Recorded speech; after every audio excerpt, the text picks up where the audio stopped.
అక్కడికి పడవలు కొట్టుకొచ్చినాయి అంటే పడవలు కొట్టుకురావడం కాదు, కొట్టుకొచ్చేటట్టు చేశారు. ఇది మ్యాన్ మేడ్. అది ఏదో అన్ఎక్స్పెక్టెడ్లీ ఆ 5 పడవలు వచ్చి రావటం కాదు. అక్కడ క్లియర్గా మేము అప్పుడు మీరు అనుకున్నట్టే అక్కడికి వచ్చేసరికి ఆ కౌంటర్ వెయిట్లు ఏదైతే కొట్టినాయో కౌంటర్ వెయిట్లు కొట్టేసరికి నిజంగా కొట్టుకొచ్చినాయేమో అని చాలామంది అనుకున్నాం. కానీ తర్వాత ఇరిగేషన్ డిపార్ట్మెంట్ వాళ్ళు దానికి క్లియర్ కట్గా అదంతా కూడా ఎగ్జామిన్ చేసిన తర్వాత ఇవి అసలు ఈ బోట్లు ఎవరివి, ఈ బోట్లు ఎందుకు కొట్టుకొచ్చినాయి, బోట్లు కొట్టుకొచ్చిన తర్వాత ఎవడైనా మనకి కంప్లైంట్ చేశాడా, అసలు ఈ బోట్లు ఓనర్స్ ఎవరు, ఈ బోట్లు అసలు ఉండాల్సింది అక్కడ ఆ రేవులోనా లేకపోతే ఉద్దండరాయనపాలెం రేవులోంచి ఇక్కడికి ఎందుకు వచ్చినాయి, ఇవన్నీ కూడా మేము బ్యారేజ్ వేసుకున్న తర్వాత షాకింగ్ ఇష్యూస్ అనమాట. లిటరల్లీ చెప్పాలంటే అంటే ఒక ఇప్పుడున్న చంద్రబాబు నాయుడు గారి గవర్నమెంట్ మీద ఎన్డీఏ గవర్నమెంట్ మీద బురద జల్లటానికి ఏదో ఒక రకంగా నెపం వేయటానికి ప్రజల ప్రాణాలని కూడా లెక్క చేయకుండా వాళ్ళు విధ్వంసం సృష్టించడానికి రెడీ అయ్యారు అంటే అలాంటి వాళ్ళని దేశద్రోహుల కింద తీసుకోవాల్సిన పరిస్థితి ఈరోజు మనందరికీ కూడా కనిపిస్తుంది. ఈరోజు మేమేదో మాట్లాడడమో ఏదో ప్రెస్లో కూర్చొని మేమేదో మీ అందరితోని కూడా రాజకీయంగా మాట్లాడడం కాదు. ఒక్కసారి మేమే కాదు ప్రజలు కూడా ఆలోచించుకోవాల్సిన అవసరం ఉంది. ప్రజలు కూడా దీని గురించి చర్చించుకోవాల్సిన అవసరం ఉంది. ఎవరు ఇలాంటి మనకి ప్రజల్ని ఇబ్బంది పెట్టే పరిస్థితులు ఎవరు తీసుకొస్తున్నారు అనేది కూడా చర్చించుకోవాల్సిన అవసరం ఉంది. ఈరోజు 5 బోట్లు కొట్టుకొచ్చినాయి. 5 బోట్లలోని కూడా ఒక బోటు గల్లంతైంది, ఒక బోటు మునిగిపోయింది. మిగతా 3 బోట్స్ కూడా ఒక్కొక్కటి 40 నుంచి 50 టన్నులు బరువున్న బోట్స్ ఒక్కొక్కటి. ఆ బోట్లు 3 ఎక్కడైనా రేవు దగ్గరైనా ఏ బోటుకి ఆ బోటు కడతారు, ఏ బోటుకి ఆ బోటు వెయిట్ని బట్టి పెద్ద పెద్ద రోప్స్ కడతారా లేకపోతే ఐరన్ లింక్స్ పెట్టి దానికి కడతారో మనందరికీ కూడా తెలుసు. అటువంటిది ఏమైంది, 3 బోట్లు ఒకదానికొకటి లింక్. అసలు మామూలు చిన్న చిన్న వెయిట్స్ ఉన్న బోట్లనే లింకులు చేయరు, ఎందుకంటే ఒకటి కొట్టుకుపోతే మిగతా కొట్టుకుపోతాయి అనే ఉద్దేశంతో. కానీ ఇక్కడ 3 బరువైనట్టు దగ్గర 40 నుంచి 50 టన్నులున్న బోట్లని 3 బోట్లని ఒకదానికొకటి లింక్ చేశారు. లింక్ చేయడమే కాకుండా ఆ 3 బోటుల్ని ఎక్కడ కట్టారంటే ఒక నైలాన్ తాడుతో కట్టారు. 11.4 లక్షల క్యూసెక్ వాటర్ వస్తున్న అక్కడ మీకు ఒక నైలాన్ తాడుతో 40-50 టన్నులు బరువు ఉన్న పడవను కడితే ఆగుతుందా? ఒక పాయింట్. రెండోది, ఈ ఏదైతే బోట్లు ఉన్నాయో ఈ బోట్లు ఉద్దండరాయనపాలెం దగ్గర ఉన్నది కదా, ఉద్దండరాయనపాలెం అక్కడ ఉండాల్సిన రేవులో ఉండాల్సిన బోట్లు ఇమీడియట్గా ఇక్కడికి ఎలా వచ్చినాయి? అసలు సాధారణంగా ఒక రేవు ఉన్నదంటే ఆ బోట్లనే అలౌ చేస్తారు, మిగతా బోట్లను అలౌ చేయరు. అటువంటిది అక్కడి నుంచి ఇక్కడి వరకు బోట్లు ఎలా వచ్చినాయి? ఆ బోట్లు ఇక్కడ ఎందుకు లంగర్ కూడా వేయకుండా వాటికి ఎందుకు చిన్న రోప్తో ఎందుకు కట్టారు? అదొక పాయింట్. ఈరోజు అంత బరువున్నవి కొట్టుకొని వచ్చి అక్కడ కౌంటర్ వెయిట్ 16 టన్నులున్న కౌంటర్ వెయిట్ కొట్టేవి కాబట్టి సరిపోయింది. అదే కనుక పిల్లర్ని తాకి పిల్లర్కి ఏదైనా డ్యామేజ్ జరుగుంటే ఒక్కసారి మనం జరగబోయే పరిణామాలు ఊహించుకోవడానికే చాలా భయంకరమైన పరిస్థితి. కొన్ని వేల మంది లక్షల మంది ప్రాణాలు గాల్లో కలిసిపోయేవి. ఎంత పెద్ద ప్రమాదం జరిగేదో మనందరికీ కూడా ఊహించుకోవడానికే చాలా భయంగా ఉంది. అంటే అటువంటి ప్రమాదం జరగాలని ఇంటెన్షనల్గా ఆ కార్యక్రమానికి శ్రీకారం చుట్టిన వాళ్ళని ఏమి చేయాలి అన్నది ప్రజలే నిర్ణయించుకోవాల్సిన అవసరం ఉంది. దీని మీద ఇరిగేషన్ డిపార్ట్మెంట్ వాళ్ళు పోలీస్ డిపార్ట్మెంట్కి కంప్లైంట్ చేస్తే దాని మీద మేమందరం కూడా ఒకసారి పోలీస్ డిపార్ట్మెంట్ వాళ్ళు మా డిపార్ట్మెంట్ వాళ్ళు ఎంక్వైరీ చేస్తే ఆ బోట్ల తలగా ఓనర్స్ కూడా ఉషాద్రి అనే ఒకతను, కోమటి రామ్మోహన్ అని ఇద్దరికి సంబంధించిన బోట్లవి. వాళ్ళిద్దరూ ఏంటి అసలు వాళ్ళంటే ఈ బోట్లకి కూడా వైఎస్ఆర్సీపీ కలర్స్ ఉన్నాయి. అసలు సాధారణంగా వైఎస్ఆర్సీపీ కలర్స్ ఎందుకు ఉన్నాయని దాని కోణంలో మేము ఆలోచించుకుంటే వాళ్ళు నందిగామ సురేష్ ఎవరైతే ఎక్స్ ఎంపీ ఉన్నాడో ఆ నందిగామ సురేష్ తాలూకా ఇసుక లూటీకి వాటికి ఏంటంటే వైఎస్ఆర్సీపీ రంగులుంటే ఇంక వాడిని ఎవడు ముట్టుకోక్కర్లే, అంటే ఒక ఏదో పేటెంట్ రైట్ ఇచ్చేసినట్టే. కాబట్టి దానికి వైఎస్ఆర్సీపీ రంగులు వేసుకొని అందులో ఇసుక బిజినెస్ అనేది చేశారు. ఆ బోట్లు తీసుకొచ్చి ఇక్కడ మళ్ళీ ఈ విధ్వంసం సృష్టించడానికి అవే బోట్లను తీసుకొని వచ్చారు. ఈ ఉషాద్రి అదేవిధంగా కోమటి రామ్మోహన్ ఇద్దరు కూడా ఎవరైతే తలసిల రఘురామ్ ఆయన ఎమ్మెల్సీ, వైఎస్ఆర్సీపీ ఎమ్మెల్సీ, ఆయన ప్రోగ్రామ్ కోఆర్డినేటర్, మొత్తం తాడేపల్లి ఆ ఏరియా అంతటికీ కూడా ex chief minister Jaganmohan Reddy తాలూకా ప్రోగ్రామ్ కోఆర్డినేటర్, ఆయన తాలూకా బంధువులది ఈ బోట్. అదేవిధంగా నందిగామ సురేష్ ఎవరైతే ఉన్నారో ఎక్స్ ఎంపీ, అతని తాలూకా అనుచరులది ఈ బోట్స్. వీళ్ళు ఇంటెన్షనల్గా తీసుకొచ్చి అక్కడ ఆ బ్యారేజ్ని డ్యామేజ్ చేద్దాము అని, ఆ డ్యామేజ్ అయిన తర్వాత ఆ తాలూకా బురదను తీసుకొచ్చి గవర్నమెంట్ మీద రుద్దుదాము అని చెప్పి ఇంటెన్షనల్గా చేసింది ఇది అని పోలీస్ డిపార్ట్మెంట్ వాళ్ళ దర్యాప్తులో కూడా ఇది రుజువైంది. చేసుకుంటానండి, దగ్గర దగ్గర 16 టన్నులు ఉన్న ఆ ఒక్కొక్కటి కూడా మనకి మనకి కౌంటర్ వెయిట్కి తగిలినాయో, ఆ కౌంటర్ వెయిట్స్ని కూడా 8 లక్షల క్యూసిక్ వాటర్ తగ్గినంత వరకు కూడా కౌంటర్ వెయిట్లు మనం ఏం చేయలేం. వెయిట్ చేశారు, వెయిట్ చేసి ఇమీడియట్గా మనకి వాటర్ ఫ్లో తగ్గిన తర్వాత దగ్గర దగ్గర కౌంటర్ వెయిట్లను కూడా తీసుకొచ్చి అక్కడ రీస్టోర్ చేసిన పరిస్థితి కూడా మీరందరూ కూడా గమనించాలి. ఎక్కడ కూడా ప్రకాశం బ్యారేజ్కి ఇబ్బంది పడకూడదు అని చెప్పి ఇమీడియట్గా చంద్రబాబు నాయుడు గారు ఆదేశాలు జారీ చేస్తే ఇరిగేషన్ డిపార్ట్మెంట్ వాళ్ళు దాని మీద ప్రత్యేకమైన దృష్టి పెట్టి ఆ కౌంటర్ వెయిట్స్ కూడా ఇమీడియట్గా వేయించిన పరిస్థితి కూడా మీ అందరికీ కూడా తెలియాలి. అంటే ఒక్కొక్క కౌంటర్ వెయిట్ కాస్ట్ ఈ టైంలో కౌంటర్ వెయిట్ తాలూకా కాస్ట్లు కూడా మనం ఒకసారి ఆలోచించుకోవాలి. అంటే ఎంత కాస్ట్ అయినా ప్రాబ్లం లేదు, ప్రజలకు ఇబ్బంది కలగకూడదు అని చెప్పి ఇమీడియట్గా అక్కడికి తీసుకొచ్చి కౌంటర్ వెయిట్లను కూడా రీస్టోర్ చేసిన పరిస్థితి కూడా మనందరం కూడా చూసాం. రాత్రి పగలు పనిచేశారు. అంటే ఇక్కడ అదే కనుక ఒక్కసారి ఊహించుకుంటేనే, నేను అక్కడ ఆ ప్లేస్లో ఉన్నానండి.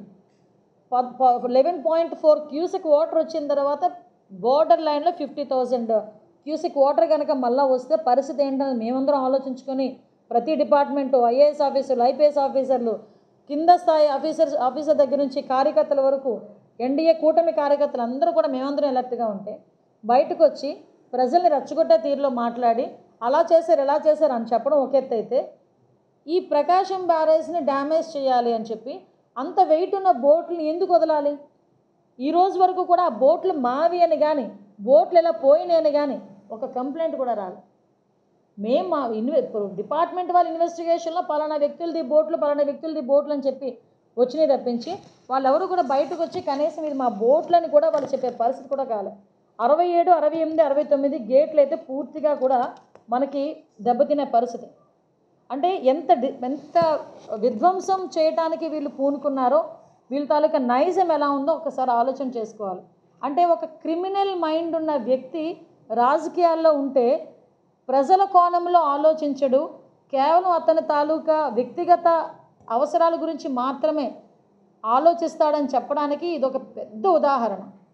ఇంతవరకు చూసాం, జగన్మోహన్ రెడ్డి అనేవాడు 16 నెలలు జైల్లో నుంచి వచ్చాడు, క్రిమినల్ బ్యాక్గ్రౌండ్ అయినప్పటికీ కూడా 2019లో ప్రజలు ఆశీర్వదించి సీఎం పొజిషన్లో కూర్చోబెట్టారు.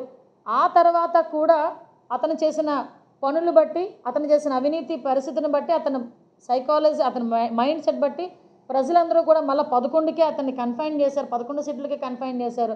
అయినప్పటికీ కూడా ఇటువంటి కుట్రలు కుతంత్రాలు మానకుండా ఇప్పటికీ కూడా ప్రజల తాలూకా ప్రాణాలంటే లెక్క లేకుండా ప్రకాశం బ్యారేజ్ని కూడా డ్యామేజ్ చేయాలి అన్న నిజంగా ఆలోచన రావటమే పెద్ద క్రైమ్. అటువంటి వాడిని నిజంగా దేశద్రోహం కేసు కింద ముందు కేసు ఫైల్ చేయాల్సింది జగన్మోహన్ రెడ్డి మీద. ఎవరైతే వీళ్ళు ఉన్నారో, ఈ బోటు ఓనర్స్ ఉన్నారో వీళ్ళ మీద కూడా అటువంటి కేసులే ఫైల్ చేయాలి. ఎప్పుడో మేము వాళ్ళు అధికారంలో ఉండేటప్పుడు నాకు తెలిసి 2-3 మీద దేశద్రోహం కేసు పెట్టారు. దేనికి దేశద్రోహం కేసు పెట్టారు? మన రఘురామకృష్ణరాజు గారు వాళ్ళ మీద దేశద్రోహం కేసు పెట్టారు. ఎందుకు? గవర్నమెంట్ యాక్టివిటీస్ మీద జరుగుతున్న అన్యాయాల మీద అతను నోరిప్పినందుకు దేశద్రోహం పెట్టారు. అరే, నువ్వు ఏకంగా బ్రిడ్జినే కోలుగొట్టడానికి రెడీ చేసావు, బ్యారేజ్ని కోలుగొట్టడానికి రెడీ అయిపోయావు నీ మనుషుల చేత, నీ గూండాల చేత. మరి నీ మీద ఎటువంటి కేసు పెట్టాలి? అసలు సొసైటీలో తిరిగి అర్హత ఉందా జగన్మోహన్ రెడ్డికి? ఈరోజు దీని మీద ఇన్ని రోజుల వరకు ఎందుకు మాట్లాడలేకపోతున్నాడు? అసలు అదే కనుక జరిగితే కనుక కృష్ణా గుంటూరు జిల్లాల పరిస్థితి ఏంటి? నామరూపాలు లేకుండా సముద్రంలో కలిసిపోయాయి. అసలు ఇంత పెద్ద ఉపద్రవానికి కావాలని చేయడానికి ముందుకు వచ్చి దాన్ని ఇంకా లక్ కాబట్టి, ఎక్కడో దేవుడు ఉన్నాడు కాబట్టి ఆ రోజు అందరూ సేవ్ అయ్యారు. లేకపోతే జరిగే ప్రమాదాన్ని ఊహించుకుంటేనే చాలా భయం వేసే పరిస్థితి ఈరోజు కనిపిస్తూ ఉంది. ఒకటే మేము చెప్తున్నామండి, ఇటువంటి సిచ్యువేషన్స్ని అంటే దాన్ని కూడా మనం రీస్టోర్ చేయడం కూడా మనం క్లియర్గా 45 గంటల్లోనే హైదరాబాద్ నుంచి పెద్ద పెద్ద కౌంటర్ వెయిట్లను తీసుకొచ్చి ఎక్కడైతే దెబ్బతిన్నాయో అక్కడ క్లియర్ వెంటనే ప్రభుత్వం కూడా రీస్టోర్ చేసిన పరిస్థితి కూడా కనిపించింది. ఎందుకు ఈ మాట చెప్తున్నానంటేనండి, మేము ఏదో రాజకీయంగా మాట్లాడతాం, రాజకీయంగా 5 సంవత్సరాలు ఉంటారు, 5 సంవత్సరాలు అవన్నీ పక్కన పెట్టండి, అవన్నీ కూడా కానీ ప్రజల ప్రాణాలు, ప్రజలుంటేనే ఈరోజు రాజకీయ నాయకులుగా మనందరం కూడా ఉండేది. ఆ ప్రజలు ఓట్లేస్తేనే మనం అధికారంలోకి వచ్చేది. ఆ ప్రజలకి న్యాయం చేయకపోతే పక్కన పెట్టండి, కనీసం అన్యాయం చేయకూడదని ఆలోచన రావాల్సిన పరిస్థితి కూడా ప్రతి రాజకీయ నాయకులకి ఉండాలి. ఒక క్రిమినల్ మైండ్ సెట్, ఒక క్రిమినల్ని బయటకు తీసుకొచ్చి ఒక రాజకీయ నాయకుడిని చేసి ఒక ఎక్స్ సీఎంని చేస్తే ఈరోజు పరిస్థితులు ఎలా ఉన్నాయంటే, అతను రాజకీయంగా యాక్టివ్గా ఉండి ఈరోజు ప్రజలకి అందుబాటులో ఉండాల్సిన పరిస్థితి పక్కన పెట్టి ప్రజల్ని ఇబ్బంది పెట్టి తద్వారా గవర్నమెంట్ని కార్నర్ చేయాలి అనుకున్న దురుద్దేశం కలిగిన వ్యక్తిని, ఈ జగన్మోహన్ రెడ్డిని ఏం చేయాలో ప్రజలు కూడా నిర్ణయించుకోవాల్సిన అవసరం ఉంది. ఈరోజు 11 సీట్లకి ఇంకా ప్రజలు కన్ఫైన్ చేసినా కూడా ఇంకా బుద్ధి రాకుండా ఈ చంద్రబాబు నాయుడు గారు చేస్తున్న మంచి పనుల్ని ఎలాగోలాగా దాన్ని డ్యామేజ్ చేయాలి అని ఒకే ఒక ఉద్దేశంతో ఈరోజు ప్రకాశం బ్యారేజ్ విషయంలో ఈ బోట్లను వదిలేరంటే, అన్ని 40-50 టన్నులు ఉన్న బోట్లను వాళ్ళు పంపించగలిగారంటే నిజంగా వాళ్ళ తాలూకా నాకైతే కొన్ని సందర్భాల్లో మాటలు కూడా రావట్లేదు. వాళ్ళని ఏ రకమైన క్రిమినల్స్ అనాలో అర్థం కావట్లేదు. చాలామందిని చూసాం, ఉగ్రవాదులు అంటాం, మిలిటెంట్ అంటాం, నక్సలైట్లు అంటాం, రకరకాల పేర్లు ఉపయోగిస్తాం. కానీ వీళ్ళని ఏ రకంగా చేయాలి? ఇంక దేశద్రోహుల కింద ఆలోచించుకోవాలి. అంటే ఇటువంటి వ్యక్తులు సొసైటీలో ఉండడానికి, రాజకీయాల్లో ఉండడానికి ఎలాగో అర్హత లేదు, కనీసం సొసైటీలో ఉండేదానికి కూడా అర్హత లేదు. డెఫినెట్గా పెడతాం, అది అందులో తేడా ఏమీ లేదు. ఎందుకంటే ఆల్రెడీ ఇద్దరిని అదుపులో కూడా తీసుకున్నారు. ఇరిగేషన్ డిపార్ట్మెంట్ వాళ్ళు ఇచ్చిన కంప్లైంట్ని బేస్ చేసుకొని అండ్ సెక్షన్ 125 and 326B కూడా అందులోని వేస్తున్నారు. కంపల్సరీగా వాళ్ళు ప్రూవ్ అయితే కనుక రాజద్రోహం కేసు పెట్టడానికి కూడా వెనకాడు తీసుకున్నారండి. రాష్ట్ర ముఖ్యమంత్రి జేసీబీ లేకుండా జరగాల్సిన అవసరం ఏంటి? కలెక్టరేట్ లో కూర్చున్న అధికారులందరినీ సమీక్షించాలి, ఎక్కడ ఏం జరుగుతుందో చూసుకోవాలి. ఆయన వచ్చి ఆ విన్యాసాలు మేము చూడలేకపోతున్నాం అని చెప్పి కాదు. విషయం ఏంటంటే 2019 నుంచి 24 వరకు వాళ్ళు హెలికాప్టర్లో తిరగబట్టే 11కి వచ్చారు. అర్థమైందా? హెలికాప్టర్లో తిరిగి హాయ్ బాయ్ చెప్పినందుకే 11 సీట్లకి తీసుకొచ్చి కూర్చోబెట్టారు. చంద్రబాబు నాయుడు గారి పనితనం ఎలా ఉంటుందో ఇంతకుముందు తెలుగుదేశం పార్టీ నాయకుడిగా ఉన్న అతనికి బాగా తెలుసు. ఈరోజు కొత్తగా చెప్పక్కర్లే, అతని విన్యాసాలు కాదు అవి. మీరు వచ్చి ఒకసారి డ్రైన్ వాటర్లో కూడా దిగుతున్నాడు ఆయన ఒక సీఎం. ఎందుకు? అక్కడ ప్రజల కష్టాలు దగ్గరుండి తెలుసుకొని వాళ్ళ బాధలు, కనీసం బాధలో ఉన్నవాడి దగ్గరికి మనం వెళ్తే ఆ బాధ చెప్పుకునేటప్పుడు వింటే చాలు, కొంత బాధ తగ్గుతుంది. మనం తర్వాత మన సహాయక చర్యలు. మొన్నటి వరకు వినేవాడు లేడురా బాబు, మాకు వినే నాదుడు లేడురా బాబు అని గొగ్గోలు పెట్టారు ప్రజలందరూ. కానీ ఈరోజు ఒక ముఖ్యమంత్రి స్థాయిలో వ్యక్తి అక్కడికి వెళ్ళేటప్పుడు అప్రోచింగ్ కూడా ట్రాక్టర్ మీద వెళ్ళేదానికి కూడా అవ్వకపోతే ఒక జేసీబీ మీద వెళ్తున్నారు. వెళ్ళి ప్రజల దగ్గరికి వెళ్ళి వాళ్ళకి అన్నీ అందుతున్నాయా లేదా, వాళ్ళకి సహాయక చర్యలు అందుతున్నాయా లేదా, రేషన్ అందుతుందా లేదా, కరెంట్ వచ్చిందా లేదా, వాళ్ళకి శుభ్రాలు అయినాయా లేదా, ఇటువంటి మెడికల్ ఇష్యూస్ రాకూడదు అని చెప్పి స్వయంగా వెళ్తే నీకేంటి నొప్పి? ఒక్కసారి నేను మొత్తాన్ని అక్కడ ట్రక్ చేయడం ద్వారా ఎటువంటి సహాయక చర్యలు జరగట్లేదు. చంద్రబాబు నాయుడు గారు వెళ్ళడం వల్ల ఇంకా డిలే అవుతుందంటే జరగట్లేదు. అంటే విషయం ఏంటంటే ప్రతిపక్ష పార్టీకి కనీసం అవగాహన ఉండదు. వాళ్ళకి ఫ్లడ్ మేనేజ్మెంట్ కానీ, సైక్లోన్ మేనేజ్మెంట్ కానీ, కనీసం డిజాస్టర్ మేనేజ్మెంట్ ఎలా చేయాలో కూడా వాళ్ళకి తెలియదు. కాబట్టి ఇలాంటి కబుర్లు ఆడతారు. చంద్రబాబు నాయుడు గారికి ఇది కొత్త కాదు. అప్పుడు హుద్హుద్ చేశారు, మీరందరూ సాక్ష్యం దానికి. హుద్హుద్ టైంలో చంద్రబాబు నాయుడు గారు ఎలా చేశారు మీరందరూ సాక్ష్యం. మీరందరే కాకుండా విశాఖపట్నం ప్రజలు 2019 టైంలో కూడా ఇక్కడున్న 4 సీట్లను గెలిపించారంటే ఆ రోజు చంద్రబాబు నాయుడు గారి మీద ఉన్న నమ్మకం. మీకు ఇంకో విషయం చెప్పనండి, మురిగేవి ఎలాగో మురుగుతూనే ఉంటాయి, మేము వాటి గురించి ఆలోచించట్లే. కానీ విజయవాడకి అటువంటి ప్రాబ్లం రావటం అనేది దురదృష్టం. అటువంటి ప్రాబ్లం వచ్చినప్పుడు సీఎంగా చంద్రబాబు నాయుడు గారు ఉండటం అనేది అదృష్టం అని చెప్పి విజయవాడ ప్రజలే భావించే పరిస్థితి. ఈరోజు బయటికి రండి, రేషన్ దగ్గర నుంచి డ్రై రేషన్ దగ్గర నుంచి డ్రై ఫుడ్, మామూలు ఫుడ్, ప్రతి ఒక్కరికి కూడా ఇంకా మాకు ఫుడ్ అవసరం లేదు బాబోయ్ అనేటంత వరకు కూడా ఫుడ్ ఇచ్చినాం. నేనే ప్రత్యక్ష సాక్షినండి. అఫ్కోర్స్ నేను ఒక హోమ్ మినిస్టర్గా, ఒక డిజాస్టర్ మేనేజ్మెంట్ మినిస్టర్గా నేను మాట్లాడడం కాదు. వాళ్ళు కావాలని వాళ్ళ బ్లూ మీడియా చేత కావాలని ఒక రకమైన రాద్ధాంతం క్రియేట్ చేస్తున్నారు. కానీ మీరెవ్వరు వచ్చినా నేను ఓపెన్గా కొన్ని వార్డులు, మీరు ఏ వార్డు సెలెక్ట్ చేయండి ఆ వార్డుకి నేను తీసుకెళ్తాను. స్వచ్ఛందంగా గవర్నమెంటే కాదండి, స్వచ్ఛందంగా చాలామంది బయటకు వచ్చి విరాళాలు ఇస్తున్నారు. నేను చూశాను. ఒక చిన్న పిల్లడు డిబ్బీ పట్టుకొని వచ్చాడు, వాడు కిడ్నీ బ్యాంక్ తీసుకొని వచ్చాడు. ఇది నేను దాచుకున్న డబ్బులు సీఎం గారు ఇవి వరద సహాయానికి నేను ఇస్తున్నాను అని. ఆ బుద్ధి కూడా, ఆ కామన్ సెన్స్, ఆ మినిమం హ్యూమన్ యాంగిల్ కూడా లేకపోతే, హ్యుమానిటీ యాంగిల్ కూడా లేకపోతే జగన్మోహన్ రెడ్డికి ఎందుకండి వీళ్ళు? మళ్ళీ పైగా చేసేదానికి విన్యాసాలని చెప్పి మాట్లాడడం. చంద్రబాబు నాయుడు గారు వెళ్తారు, చంద్రబాబు నాయుడు గారు విజిట్ చేస్తారనే భయంతో, వాళ్ళకున్న రెస్పాన్సిబిలిటీతోని కూడా అక్కడున్న అధికారులు ఇమీడియట్గా రెస్పాండ్ అవుతున్నారు. ఒక్కసారి కొన్ని వేల ఇల్లులు శుభ్రం జరిగినాయి, కొన్ని లక్షల మందికి ఫుడ్ అందింది, కొన్ని లక్షల మంది ఈరోజు కనీసం బట్టలు లేకపోతే ఆ బట్టలు కూడా తిరిగి ఇచ్చే పరిస్థితి ఈరోజు కనిపిస్తూ ఉంది. ఏ ముఖ్యమంత్రి అండి ఇళ్లలో ఉన్న బురదను కూడా శుభ్రం చేయించిన ముఖ్యమంత్రి? ఒక్కరిని చెప్పండి. ఎందుకు నేను ఓపెన్ చేయాలని? ఒక్కరిని చూపించమని, ఒక్క ముఖ్యమంత్రిని చూపించమనండి. రోడ్లు శుభ్రం చేయించిన ముఖ్యమంత్రిని చూపించమనండి.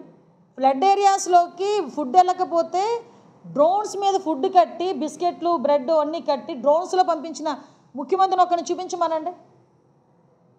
ఒక్కసారి మనం కూడా ఆలోచన చేసుకోవాలి.